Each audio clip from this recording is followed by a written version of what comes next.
اب زنا جو ہے اس کے لیے حضور نے جو کچھ فرمایا وہ سن لیجیے. عن ابن عباس قال ما رأيت شيئا اشبه باللمم مما قال ابو ہریرہ عن النبی صلی اللہ علیہ وسلم.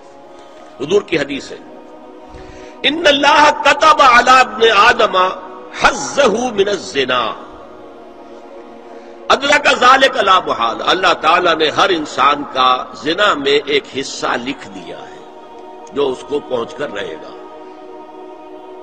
فزنا العین النظر، آنکھوں کا زنا ہے نامحرم عورت کو دیکھنا، یہ بھی زنا ہے.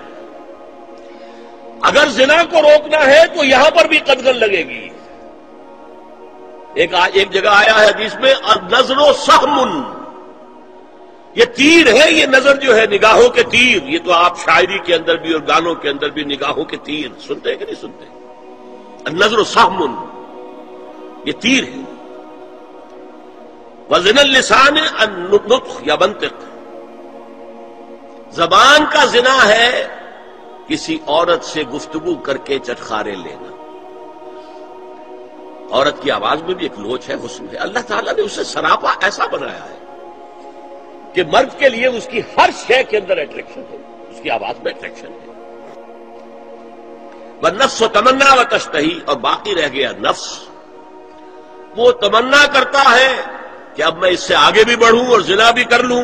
والفرج یصدق ذلک کلہ اور یکذب، لیکن یہ ہو بھی سکتا ہے نہیں بھی ہوتا، لیکن یہ زنا تو کر چکا نا. کان کا زنا اس نے کر لیا، آنکھ کا زنا اس نے کر لیا، زبان کا زنا اس نے کر لیا. یہ تو زنا کی تعریف میں لایا.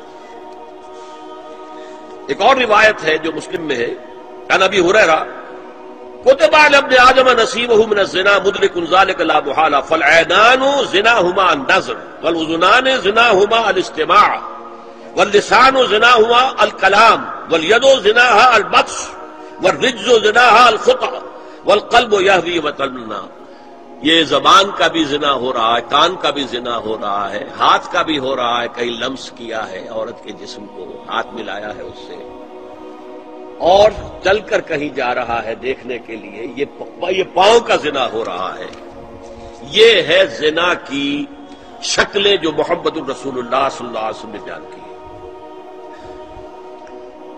تو زنا کا روک تھام، زنا کی جو ہمارے معاشرتی اہداف کے اندر بہت اہم ہے، بہت اہم ہے، بہت اہم، ورنہ معاشرہ ٹوٹ پھوٹ کا شکار ہو جائے گا. میاں بیوی میں اعتماد نہیں ہے، بے اعتمادی کی فضا میں اولاد جو پلے گی اس کی منفی نفسیات ہوں گی، کبھی مثبت نفسیات نہیں ہو سکتی. والدین میں محبت ہے، آپس میں اعتماد ہے، تو ایک دوسرے پر اعتماد ہے، ایک دوسرے کا لحاظ ہے، ایک دوسرے کی دلجوئی ہے، ایک دوسرے کی مدد ہے. یہ ساری چیزیں جو ہے وہ ایک فضا پیدا کرتی ہیں گھر کے اندر. وہ ایک نارمل، ایک صحت مند فضا جس میں کہ نئی نسل پروان چڑھے گی تو وہ ایک پازیٹیو اور مثبت نفسیات لے کر پیدا ہو. دین کی بات